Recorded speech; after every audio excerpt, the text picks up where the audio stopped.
अखाड़ा परिषद के अध्यक्ष नरेंद्र गिरि जी ने अपना शरीर स्वतः त्याग दिया। बहुत सारी विडंबनाएं हैं, बहुत सारी बातें हैं। 2 मिनट की बात करूँगा। क्यों कर दिया, कैसे कर दिया, वक्त के आगोश में बहुत चीज़ें खो जाती हैं। मैं उनसे कोई एक बार नहीं मिला, बहुत बार मेरी उनसे मुलाकात होती रही। कारण क्योंकि हम सभी लोग कुंभ में जब पहुंच जाते हैं ना, तो सभी बच्चे हो जाते हैं। क्योंकि बहुत समय बाद एक दूसरे से जब मिलते हैं तो ऐसा लगता है कि जैसे बचपन वापस आ गया।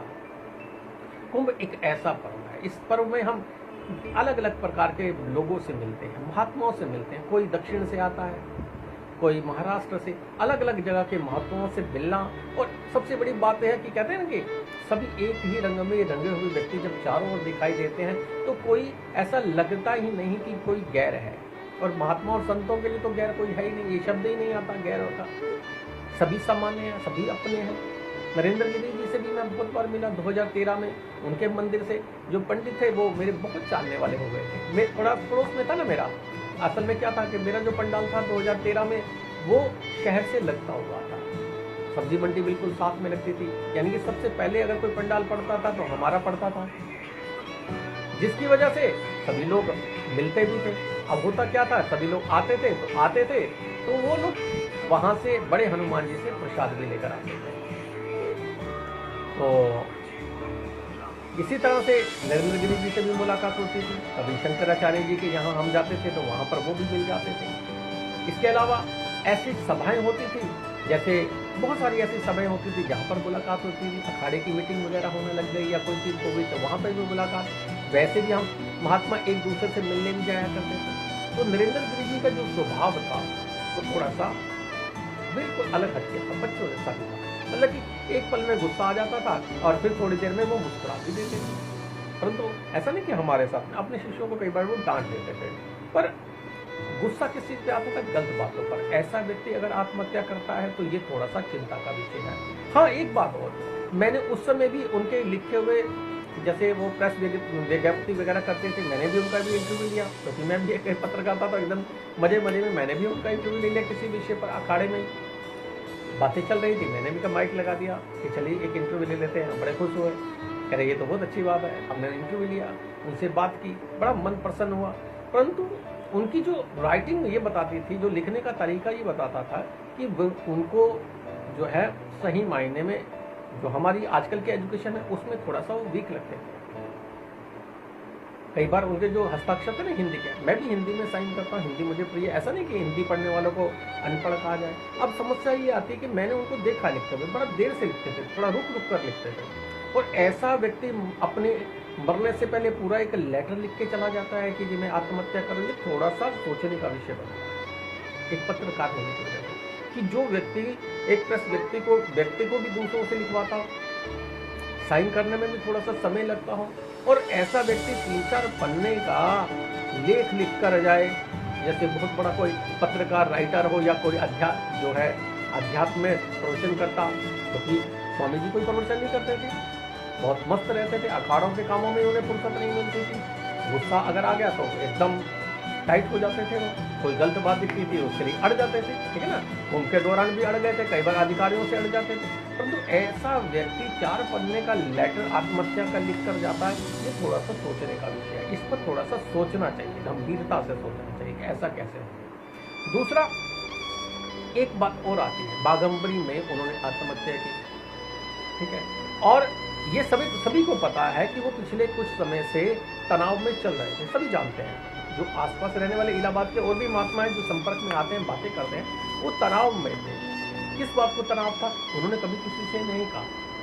परंतु जो भी हो, ईश्वर उनकी आत्मा को शांति प्रदान करे, अपने चरणों में जगह दे, यही मैं परमपिता परमेश्वर से प्रार्थना करूंगा। क्योंकि मरने के बाद में सभी लोगों को उसी परमपिता परमेश्वर नारायण के चरणों में जाना होता है, ठीक है। प्रयास से ही रहते हैं। आगे होता क्या है ये सभी जानते हैं। कल भी मेरे मन में था कि मैं थोड़े से 2 शब्द कहूँ, परंतु लाइव कार्यक्रम में मैं जो है पितरों पर बोल रहा था। फिर मैंने कहा चलिए कोई बात नहीं, कल सही। आज उनके पार्थिव शरीर को जो है जल समाधि दी जाती है या भूमि समाधि। कहा जा रहा है कि भूमि समाधि बागंबरी में दी जाएगी। मेरी ओर से उनके चरणों में अभी से ही नमन। परंतु दुखद सोचने के लिए प्रयास करना चाहिए कि संतों के दिमाग में भी यदि अशांति है, महात्मा बनने के बाद भी अगर एक ही रास्ता बन रहा है आत्महत्या, इतना उत्तेजित हो रहे हैं, क्या कारण हो सकता है? क्या संतों के लिए कोई मापदंड नहीं होना चाहिए?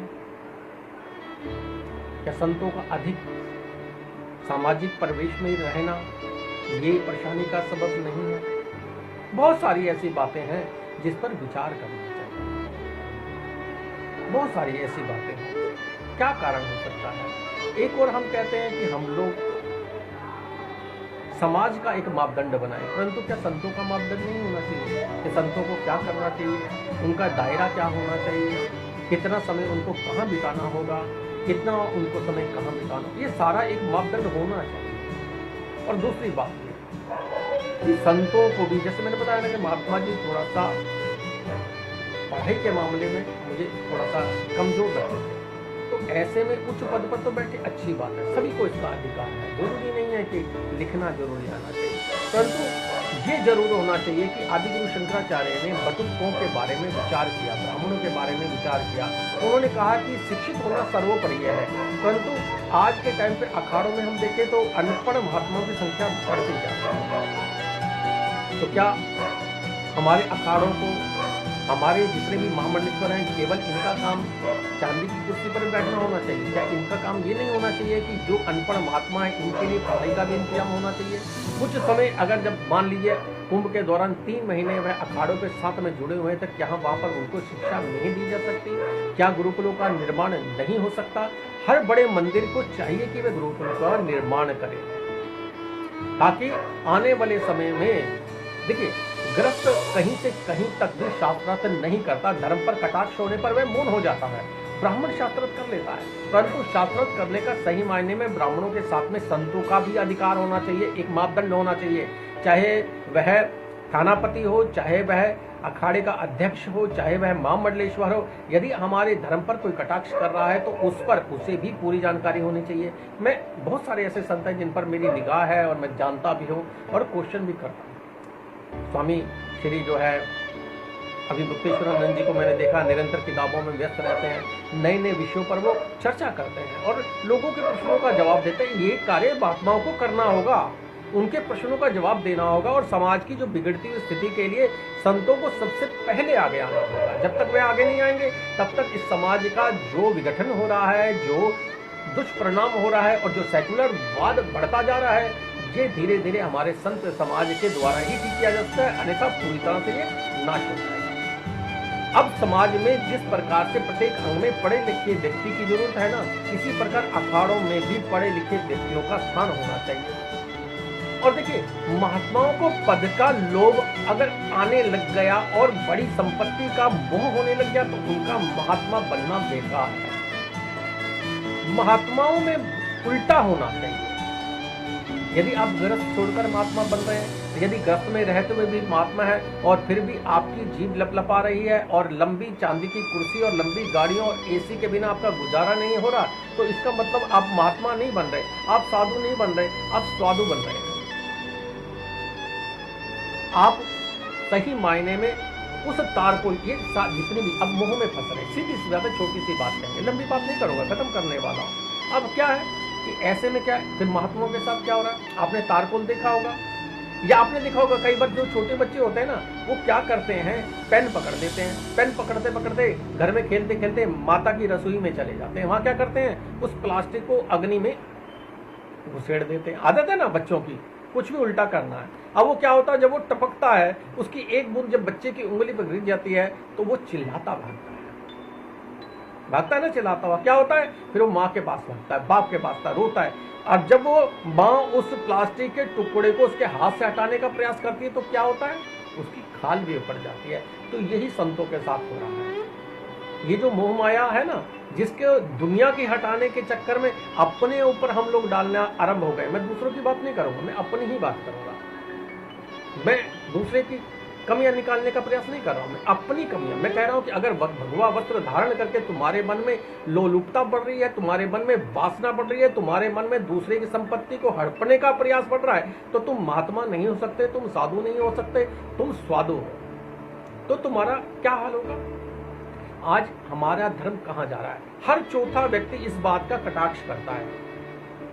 महात्मा भी करते हैं, कथाओं में भी बड़ी बड़ी कथाएं होती हैं, कथाएं भी बढ़ती जा रही हैं, महात्मा भी बढ़ते जा रहे हैं, सब कुछ बढ़ रहा है, परंतु धर्म धीरे धीरे नीचे जा रहा है। क्यों?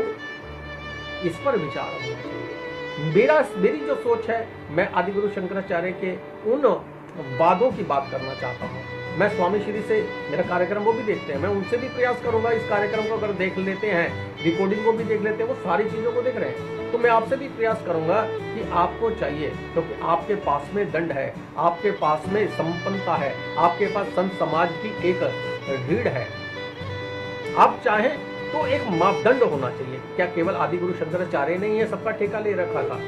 उन्होंने आगे 4 शंकराचार्य बनाए, क्या उनको नहीं चाहिए कि संतों का एक मापदंड होना चाहिए, एक दायरा होना चाहिए, लूट का धंधा बंद होना चाहिए, भगवान के नाम पर लूट जो बढ़ रही है इस पर अंकुश होना चाहिए? परंतु ऐसा नहीं है। जब कोई व्यक्ति महात्मा जेल चला जाता है तो सभी उसकी बुराइयां खोजने लगते हैं, ठीक है, इसने तो ऐसा किया था। जब तक वो पकड़ा नहीं जाता तब तक सारे उसके आश्रमों में नजर आते हैं। अब कौन सा नेता था? मैं देखा आसाराम जी आज जेल में है, चाहे उनकी गलती है या नहीं है, आज हर चौथा आदमी उनमें कमियां निकालता है। चाहे कानून अपनी जगह ठीक है, जो कर रहा होगा ईश्वर जाने। अपने हृदय पे हाथ रख के बताइए, क्या मोदी जी उनके सभा में नहीं गए? कौन सा मुख्यमंत्री नहीं गया? कौन सी राजनीतिक पार्टी का नेता उनके जो है प्रवचनों में नहीं गया? सभी जाते थे। आज वो जेल चले गए तो आज वो बुरा हो गए। ऐसे ही करोड़ों केसेस और जाति के धर्मों के लोगों पर भी है, परंतु वो रातों रात छुप जाते हैं। परंतु क्या होता है कि हमारे यहाँ जिस व्यक्ति ने भी थोड़ा सा धर्म की जागृति की बात की तो समझ लीजिए कि उसका बोरी बिस्तर बांधने के लिए राजनीतिक दल तैयार हो जाते हैं। आज हमारे धर्म को किससे खतरा है? हमारे धर्म को किसी से खतरा नहीं, ना मुसलमानों से, ना ईसाइयों से। हमारे धर्म को सही मायने में अगर खतरा है ना, तो हमारे धर्म छोड़कर धर्म परिवर्तन करके जो जा रहे हैं वो हमारे धर्म के लिए सबसे ज्यादा घातक है।